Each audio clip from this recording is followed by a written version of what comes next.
Hello, my name is Michael Delfino, and I'm going to give a talk today called Learning and Growing Together Through Games. So I'll start off with a bit of my own background. Basically, I'm a parent and I'm a teacher. And I have a lot of experience making games with kids, both my own children and the students that I work with.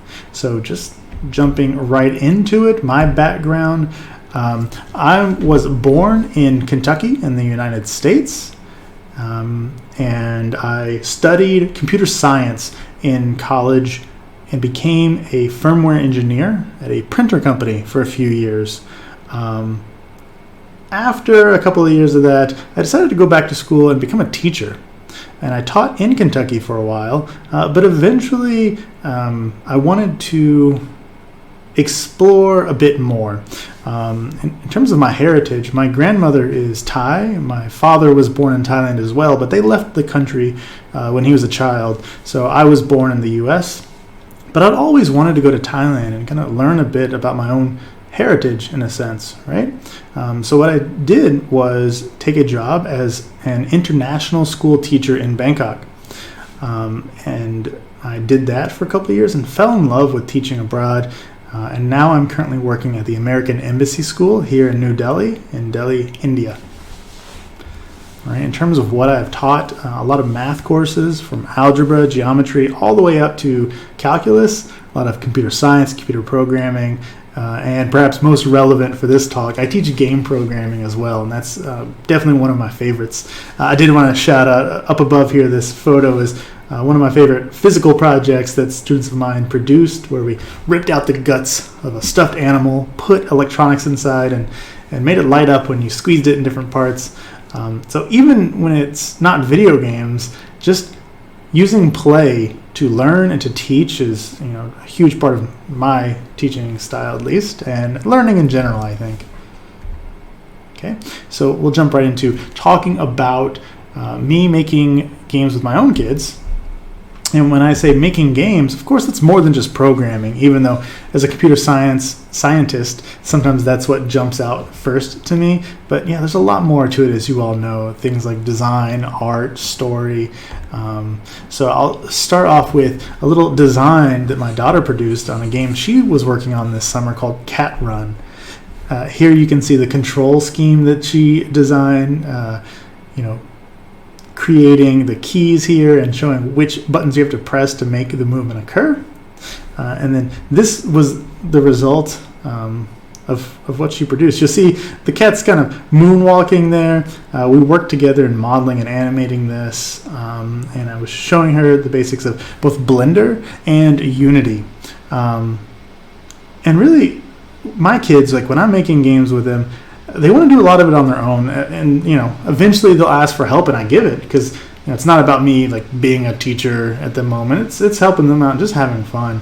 But really, they would like to just let me teach them the bare minimum they need to get going, because really that ownership of it, I think, kind of drives them to want to do a lot of it on their own. So, okay, this is Cat Run, and it's not done right now, far from it. It's the beginnings of a game, but even if it's not finished, that experience in itself was valuable and interesting, right? This is a design that my son came up with at the same time. He was working on a Halloween-themed game. You see some of the enemies. He did some concept art for it here with some of the game mechanics he had in mind. Collecting candy and a few different candies and that mysterious boss. I'm looking forward to seeing what that ends up being. Here he is in Blender working on one of those enemies. I recently learned Blender, so I was really excited to share it with my kids. And the first thing that they wanted to do with those new skills was to try to make games, right?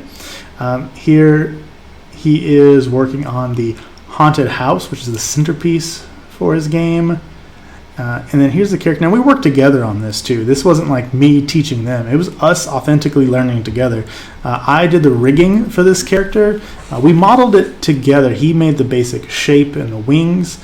I made the face and those horns there. So we worked together. I rigged it, and then he animated. I showed him how animation worked. And then once I gave him the basics, he was able to move that rig and create the animation he wanted. And then this is the final product of that, the haunted house game. See the haunted house model there in the middle, the animations on both the enemies and the player, and those candies that he wanted to get in there. Just one of them so far, right? So yeah, super fun. And it's more than just those technical skills, right? It's some of the other important aspects of game development, like communication and giving good feedback, right? So I'll give an example here. This is a game that I was working on. They were making games, and I was helping them, but I was working on this one as well. You can see there, this is like a virtual pet, maybe not a game at this point, but like a toy, similar to like Tamagotchi or Digimon, if you ever played those as a kid. But we saw there, he has to eat, he has to drink, we play with him. He also has to relieve himself from time to time. That was a fan favorite, the fans of this game being my two children, fan favorite feature there.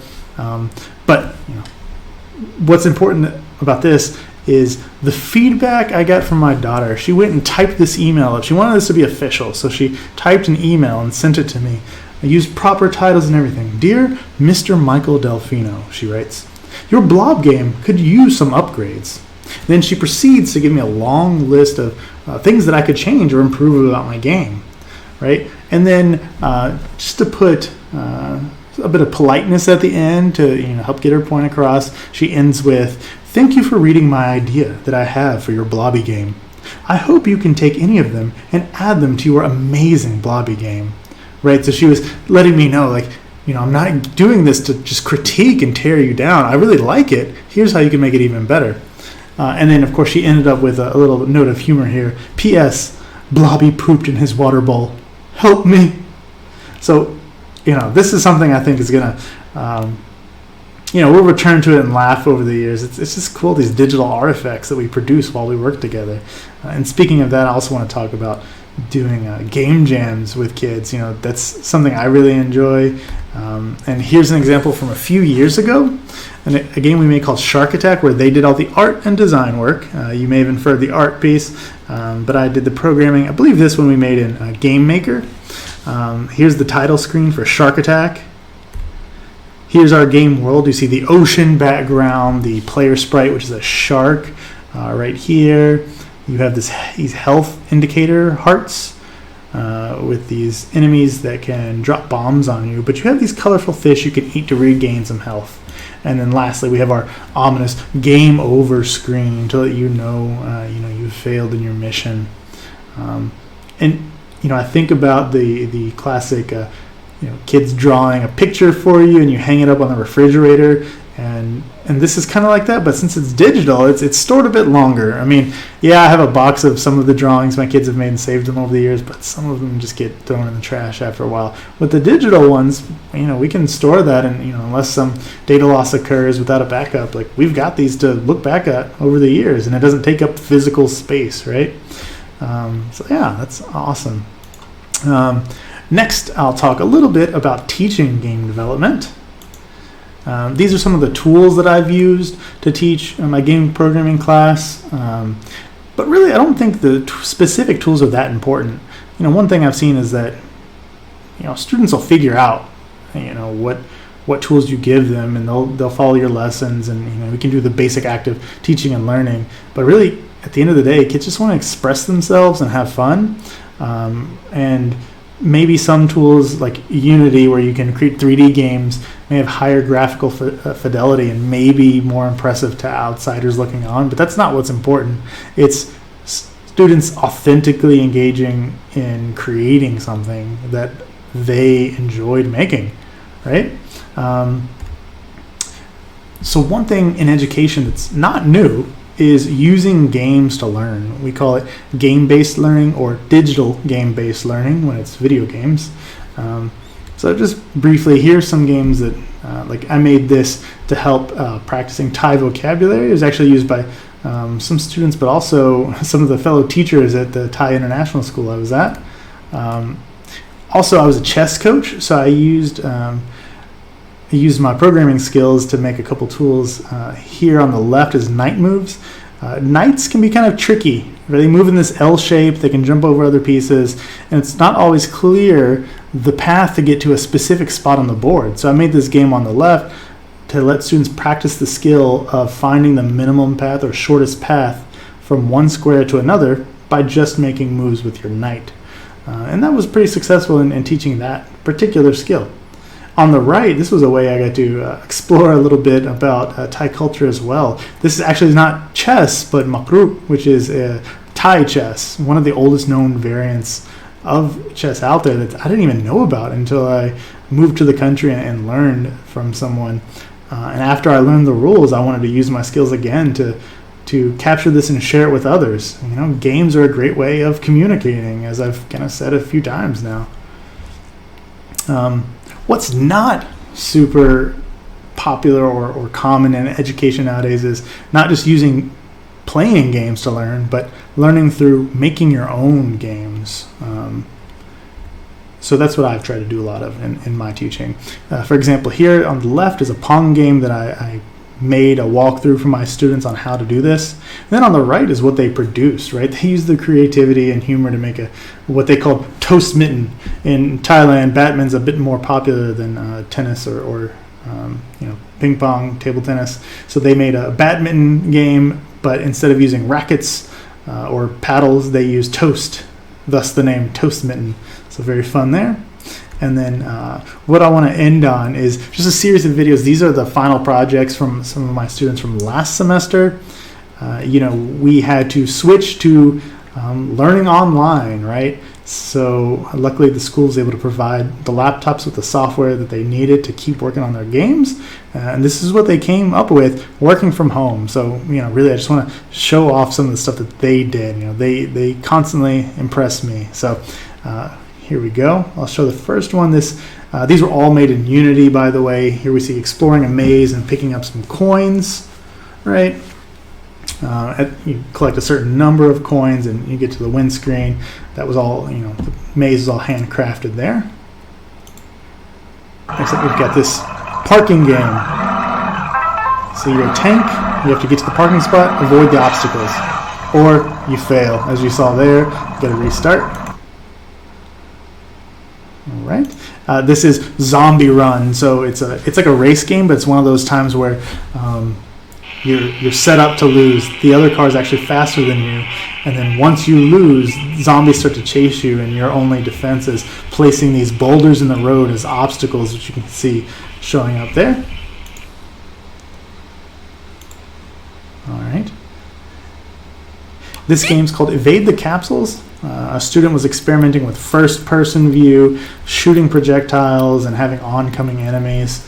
Now, what the student ended up doing with this project actually was he turned those enemies into viruses, coronavirus or COVID-19 to be specific, and that got us into a natural conversation about what is and is not appropriate to include in a game. And this wasn't some me coming down from on high and giving some moral decree. It was just a natural conversation brought about by the fact that these students were telling a story with their game, and that's what was on their mind a lot at the moment. So yeah. And then speaking of that, this other game here, very technically impressive, and also sparked a lot of conversation about what should we stay away from certain topics. And the topic of this one, you'll see it's religion. So you're trying to convert passersby at the same time as your enemies here are trying to convert in the other direction. So it's more than just technical, right? There's something else there. There's an ethical piece that is worth discussing. So, games let us explore these ideas in a safe and sometimes fun environment. I will now end with a bang. We'll see why. This student used some assets from the asset store, create a car driving down a tunnel. You have to avoid the oncoming traffic. And then, at the end you'll see we'll go up a ramp and then use some particle effects to create an explosion. So, boom, there we go. Just fun stuff. Really, my big takeaway from working with kids, my own, and students is that kids are awesome. They've got all kinds of ideas, all kinds of creativity. they're driven and they want to do cool stuff. If we just give them the tools, the resources, the support they need, help them out when they want it, but just step back and let them get to work when they have what they need, they produce awesome things. So yeah, that's it. That's all I have to say. I want to thank you all. If you want to reach out to me, here's some contact information. Hope you enjoy the rest of this awesome conference.